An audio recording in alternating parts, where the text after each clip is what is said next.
తప్పు చేసాం, దేవుడితో పెట్టుకున్నాం, ఏ సైడ్ నుంచి వెంకటేశ్వర స్వామి ఏం చేస్తాడన్న భయం అందరిలో కనిపిస్తుంది. నిజంగా వాళ్ళందరిలో కూడా కనిపిస్తుంది. ఎందుకంటే 2019 నుంచి 2024 మధ్యన శ్రీవారి లడ్డు అంటే ప్రాచీన కాలం నుంచి ప్రాచుర్యం పొందిన అతి పురాతనమైన కలియుగ వెంకటేశుని యొక్క లడ్డు ప్రసాదం ఎంత శుచి, శుభ్రత, రుచి, సువాసన ఎలా వెదజల్లేది, ఎంత నాణ్యతగా ఉండేది. లోపల ఎక్కడో లడ్డూలు పంచుతూ ఉంటే బయట మెట్ల మార్గం వరకు కూడా ఆ వాసన వచ్చేది. ప్రపంచంలో మరే పదార్థానికి లేనటువంటి సుగంధ వాసన, సువాసన ఎక్కడ కూడా ఉండేది కాదు.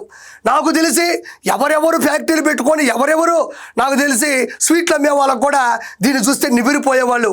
అందులో ఏం కలుపుతారు, ఎలా వస్తుంది అని. ఇక్కడ ప్రతి ఒక్కరికి భయం కలుగుతూ ఉంది అంటుంది ఆర్కే రోజా. భయం ఎందుకు కలగదు?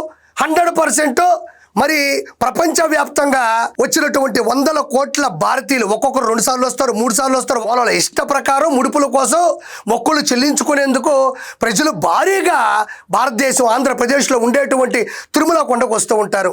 వాళ్ళందరినీ మీరు చేసినటువంటి తప్పు, హిందూ సాంప్రదాయాన్ని, హిందువుల మనోభావాన్ని దెబ్బతీసే విధంగా మీరు చేసినటువంటి పాపం ఎప్పుడైనా మన గుండెలు వెంటాడుతూనే ఉంటుంది, మన వెన్నుమునక వెనక పరిగెడుతూనే ఉంటుంది. కాబట్టి ఆర్కే రోజా బయటికి బీభత్సంగా నటించినా, గాంభీర్యంగా ప్రవర్తించినా, ప్రదర్శించినా, మరి జోగి రమేష్తో మాట్లాడేటప్పుడు మాత్రం ఆవిడ బయటపడిపోయిందనే చెప్పాలి.